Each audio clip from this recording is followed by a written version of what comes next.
Nasira hair mo doon? Oo, nasira yung hair ko after ng Contessa kasi bleach siya 5 times. So imagine. Pinukulayin lagi.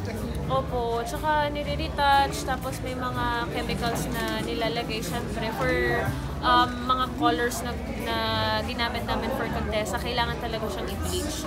So 5 times siya bleach at yung chemicals talaga sobrang tapang. So talagang namatay yung hair ko. Dapat ang next sobrang pagdudugin lang sa nanalo ka doon ng award, nanalo ka doon. Ano nga bang next, guys? Opo, sana. May nabanggit na ba sa'yo?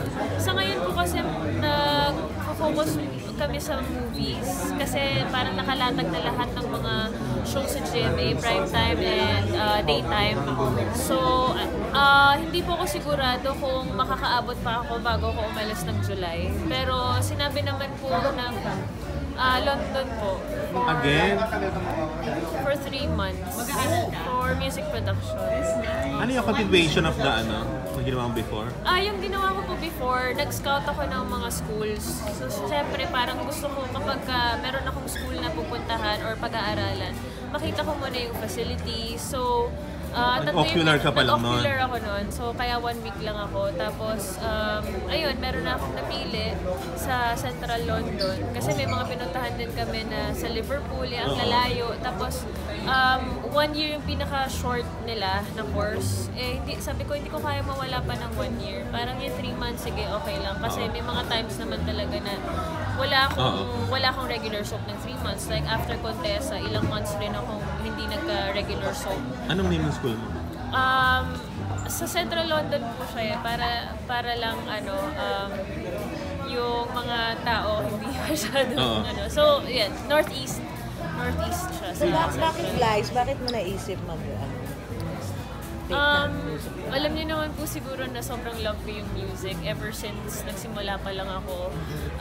So, may mga times talaga na iniisip ko na what if mag-aral ako, what if i-pursue ko yung music. Kasi nung Temptation of Wife days, nag-enroll po talaga ako nun sa Lasal for music production, pero hindi natuloy kasi nga hindi nila ina-allow na yung student mag-absent. Siyempre, dahil magbabayad ka naman ng malaki, di ba, yung tuition fee mo, tapos mag-aaral ka lang ng once a week, parang hindi fair. So, nag-decide ako na i-give up muna yung course and magtrabaho muna. And gayon po, since medyo nakaipon-ipon na, parang sa tingin ko ito yung time na pwede ko nang i-pursue yung passion ko. And magagamit ko rin naman siya sa trabaho ko kasi I'm given work naman or jobs sa performer. So parang sa akin lang, gusto ko lang i-expand yung skills ko when it comes to performing. And syempre, pagka gumagawa ko ng mga songs, parang minsan personally and honestly, nalilimitahan ako dun sa kakayanan ko. So that's why I decided. Saan sa London? Central London. So, sa may Hackney. Malapit siya sa... Tinawagan ko pa si Alessandra. Huy, paano kaya gagawin ko? Alam mo na, matanda ka na. Malaki ka na, alam mo na gagawin mo. Ba't hindi si Angge? Ba't si Alessandra? Si Angel ka.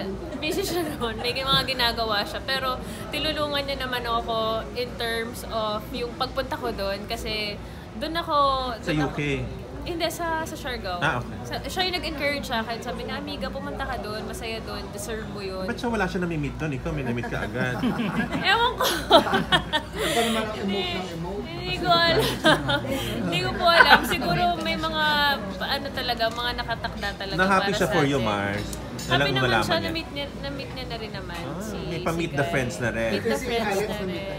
Si Alex hindi pa. Kasi nga laging hindi siya pumupwede. Pero nakakwento ko naman sa kanya. So, taon na siya? 20. He just turned 30. Ano ang name niya, Mars? February. David. So, nainggit ba si Angge na meron ka ng David? Hindi naman. Masaya siya actually. Kasi first time niyang na-meet si David nung February 14. Ay, Wow! may pa-Valentine date Kasi kayo? magkakasama kami noon. Tapos sakto na nandito siya dahil nga 'di ba nag-extend siya ng trip. So, ikaw may ka-date, sila wali. First time naman yun.